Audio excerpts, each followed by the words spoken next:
Hello दोस्तों, Ram Ram, good morning, नमस्कार सभी को।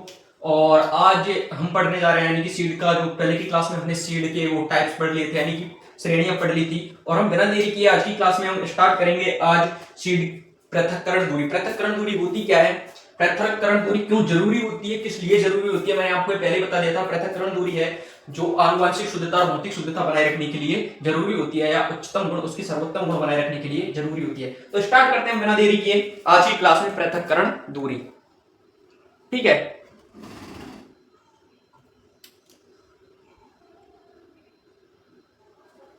तो आज की क्लास होने जा रही है हमारी पृथक्करण दूरी पर।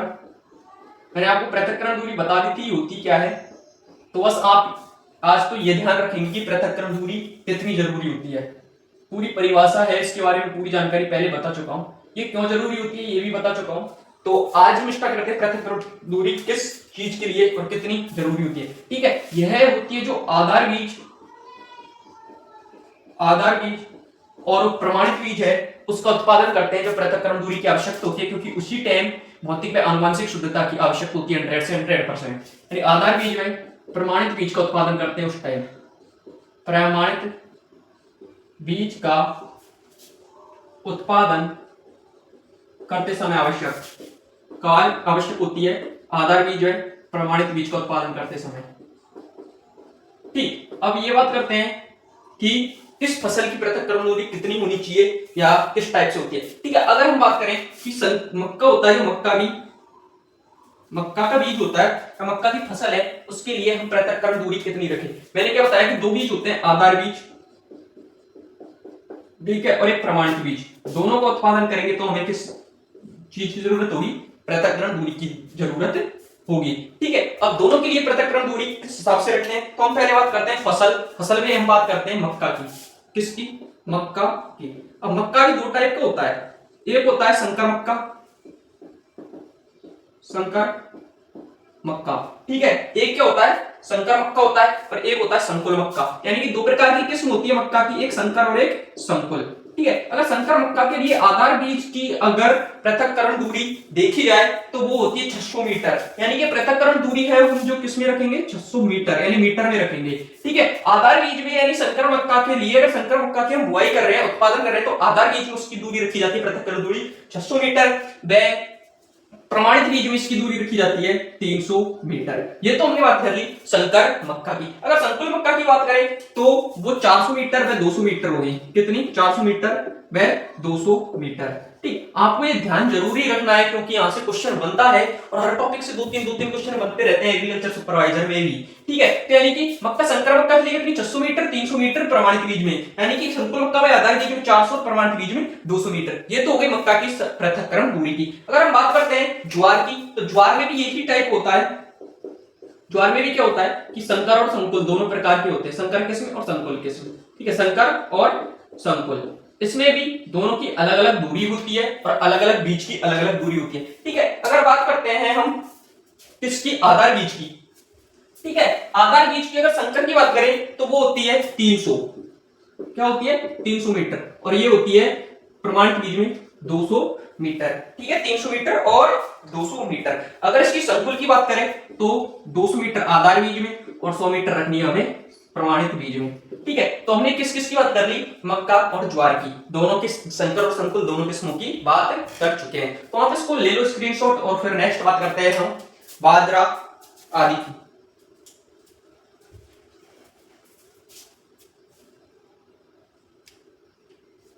ठीक है, स्क्रीनशॉट ले लियो, हटाते इसको।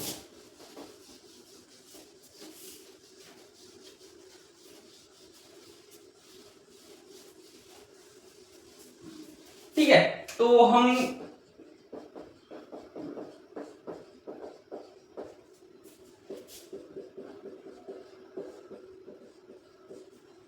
ठीक, अब बात करते हैं बाजरा की, जिसमें क्या होता है कि बाजरा में भी ऐसे ही दो प्रकार की किस्म होती है। ठीक है, बाजरा में भी ऐसी कितनी होती है, दो प्रकार की किस्म, एक होती है संकर और एक होती है संकुल। ये सिर्फ 3-4 फसलें जो आपको याद रखनी होंगी संकर संकुल के हिसाब से। तो इसमें 1000 मीटर, ठीक है, 1000 मीटर रखते हैं संकर किस्म में आधार बीज की, और प्रमाणित बीज की रखते हैं ओनली 200 मीटर। ये बहुत ही कंफ्यूज करने वाला क्वेश्चन है, तो आप इसको जरूर याद रख लेना क्योंकि ऊपर से ये। और संकुल किस्म में अगर बात की जाए तो बाजरा की होती है यानी कि 400 और 200, ठीक है। संकुल में होती है आधार की 400 मीटर और प्रमाणित बीज में रखते हैं इसकी 200 मीटर, ठीक है।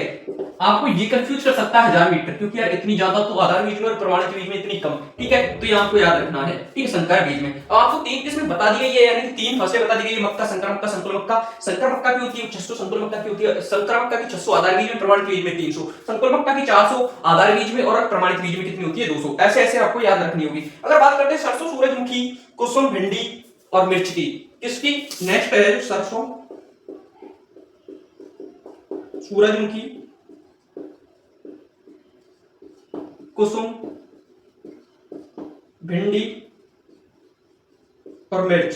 इन फसलों की बात करें, अगर इनकी पृथक्करण दूरी है जो कितनी होती है आधार बीज में और प्रमाणित बीज में, तो ये होती है जो होती है अपनी किसमें 400 और 200 में, ठीक है। अगर आधार बीज में इसकी बात करें इन सब फसलों की तो वो होती है 400 मीटर, है ना। और अगर प्रमाणित बीज में बात करें तो ये होती है 200 मीटर, ठीक है। आपको सिर्फ वो 3 फसली कंफ्यूज करती है संकर संकुल वाली, जो मैंने ऊपर लिखा दिए। अगर इसके बाद में हम बात करें कि कपास में, संकर कपास, चना, गेहूं, संकर कपास है, चना है, गेहूं है, जौ है, धान है। तो अगर बात करते हैं इनकी भी, तो आप इसको और देख लो जल्दी से, देख लिया होगा नीचे है, थोड़ी बहुत जगह नीचे भी लिख देता हूं।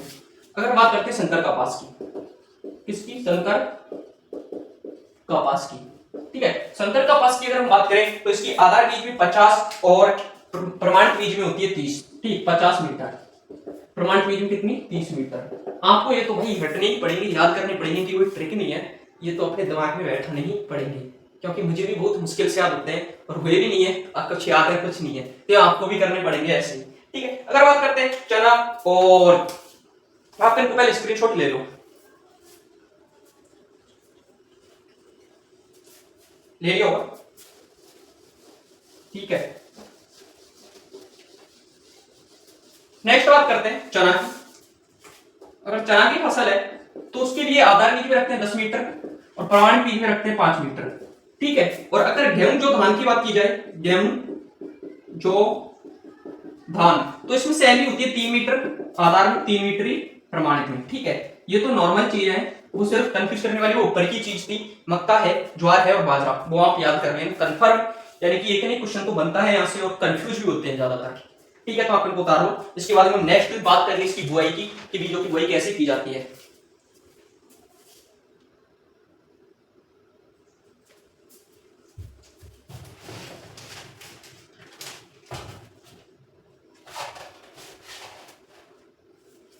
ठीक है, तो अब बात करते हैं बीज बुआई की।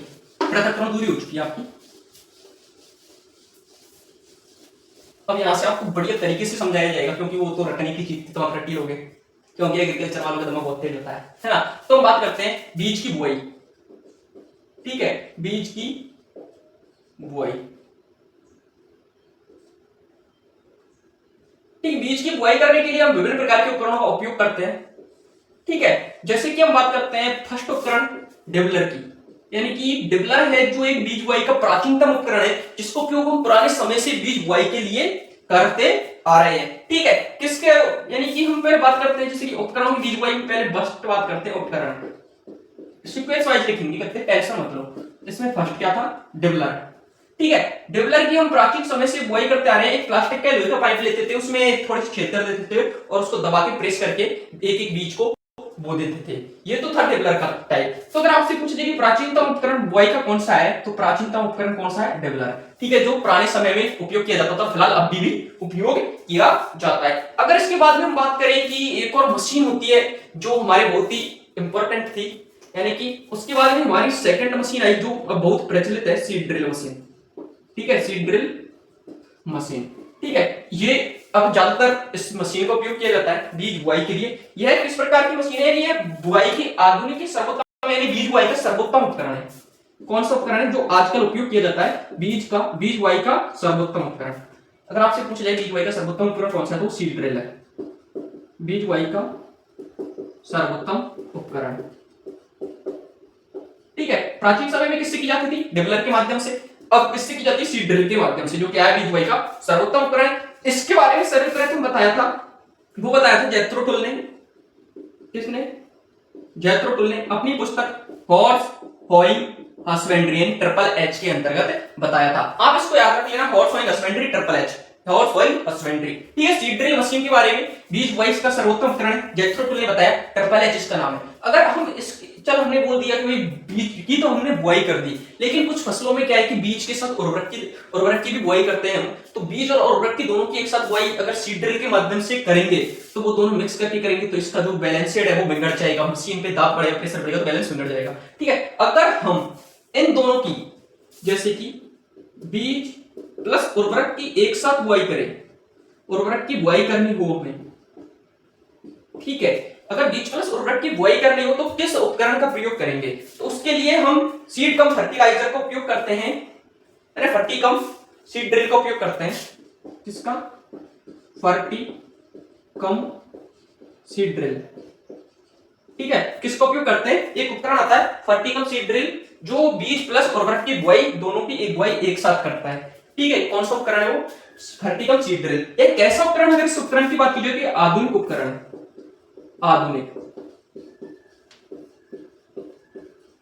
तो हमने बुआई के कितने उपकरण देखे? 3 उपकरण देखे। डिबलर जो प्राचीनतम था, सीड ड्रिल है जो बीज बुआई का सर्वोत्तम उपकरण है, और उर्वरक और बीज दोनों एक साथ बुआई करने तो फर्टिकम सीड ड्रिल है जो आधुनिक उपकरण है। अब हम बात करते हैं कि इसमें यानी कि बीज कैसे, यानी कि हम कैसे इसमें अलग अलग 2 नली होती हैं, 2 कंपार्टमेंट बटे होते हैं, जिसमें एक में बीज होता है एक में उर्वरक होता है, दोनों की अलग अलग बुआई की जाती है और इसकी बुआई की जाती है ऐसे।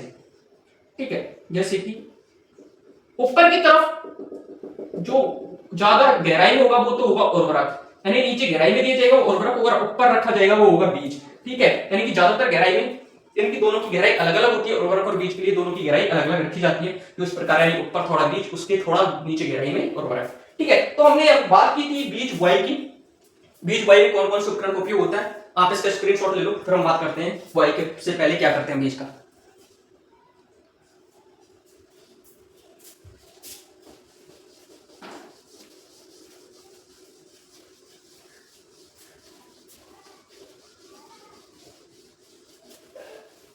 तो दोस्तों आपने बीज बुआई के लिए उपकरण भी देख लिए हैं कि बीज बुआई के लिए हमें कौन सा उपकरण की आवश्यकता होती है। अब इसके बाद में बात करते हैं बीज बुआई से पहले इसको हम बीज का उपचार भी करते हैं। क्या करते हैं? बीज उपचार। ठीक है, बीज उपचार कैसे करते हैं, क्यों करते हैं? कीट व रोगों से बचाने के लिए, कीट व रोगों से बचाने के लिए। किसके लिए?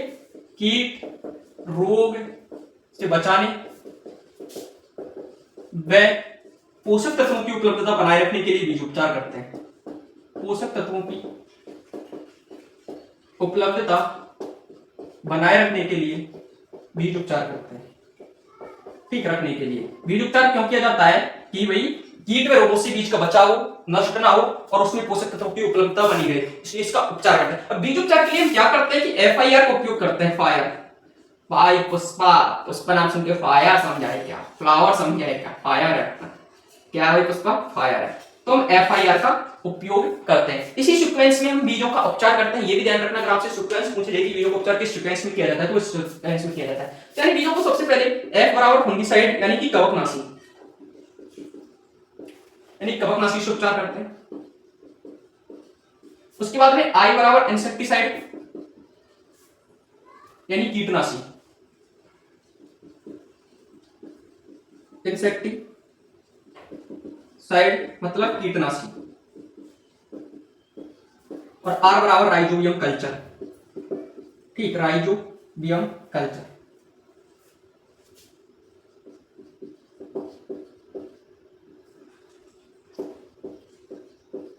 इस सीक्वेंस में हम बीज का उपचार करते हैं। इस कल्चर की जगह यानी कि कोई दूसरा कल्चर भी उपयोग ले सकते हैं जो जिस फसल के लिए उपयुक्त होता है। ठीक है, तो ये होता है फंगिसाइड। कब रोग होते हैं वो कवक से होते हैं, ज्यादातर अधिकतर कवक से होते हैं तो उसको कवकनाशी से उपचार करते हैं। ठीक है, तो सेकंड कीटों के लिए इंसेक्टिसाइड का उपयोग करते हैं और पोषक तत्वों की उपलब्धता के लिए कोई जैव उर्वरक का उपयोग किया जाता है जो राइजोबियम कल्चर है। ठीक है, इसके बाद में हम बात करते हैं कि भाई ठीक, आज की क्लास में बस इतना ही। अगर वीडियो पसंद आई तो लाइक कीजिए, चैनल को सब्सक्राइब कीजिए, क्योंकि आज मैं कॉलेज जा रहा है तो इसलिए थोड़ा कम पढ़ाया है। नेक्स्ट इससे ज्यादा कवर करने की कोशिश करेंगे। धन्यवाद। अगर आपको कोई भी इस टॉपिक से डाउट हो तो कमेंट में जरूर लिख दिया करो, जिससे मैं आपको नेक्स्ट क्लास में उसको दोबारा रिपीट कर सकूं। धन्यवाद। जय जवान जय किसान।